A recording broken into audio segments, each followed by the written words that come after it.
মা সন্তানের অন্তরে এত মায়া, সন্তান যখন মা বলি একটা ডাক দেয়, মায়ের কলিজার ভেতরে মায়া বাড়তে থাকে। মা প্রথম ডাকের জবাব দেয় না, বাচ্চা আবার ডাক দেয় আম্মু। মা ডাকের জবাব দেয় না।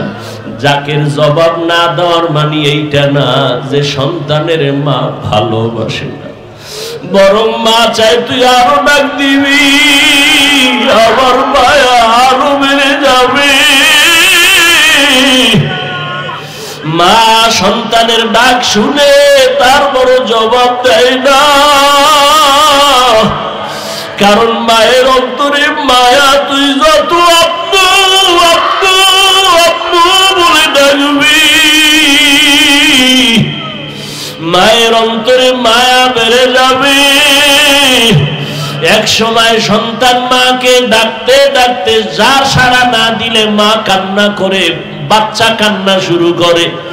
মা তখন আস্তে করে জবাব দেয় আসতেছি, আর মা জবাব দেয় না। মা কাজে ব্যস্ত, বাচ্চা কান্না করে আম্মু কই। এক পর্যায়ে বাচ্চা ডাকতে ডাকতে কান্না করিয়া যখন মাটিতে গড়াগড়ি খেয়ে যায়, মায়ের মায়ার অন্তরে এমন উথলিয়া উঠে, অন্তরে এমন মায়ার জোয়ার।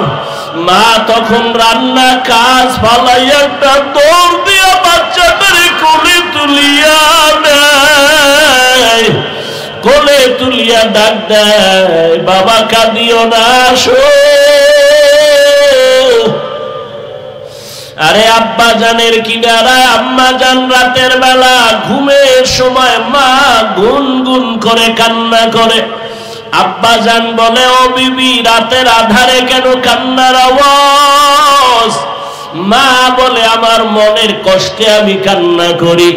বাবা বলে কি তোমার অন্তরে কষ্ট? মা বলে সন্তান আমার সাথে অভিমান করে 1 সপ্তাহ হয়ে গেল, মা বলে ডাক দেয় না, এই জন্য আমার মনে কষ্ট। বাবা বলে চুপ করে ঘুমাও, সন্তান ভুল করলেও একদিন বুঝতে পেরে আইসা তোমার কাছে আবার ক্ষমা চায় মা বলে ডাকবে। মা বলে ও স্বামী তুমি আমারে যতই বুঝাও, আমি যত চেষ্টা করি ঘুমানোর জন্য চোখে ঘুম আসে না।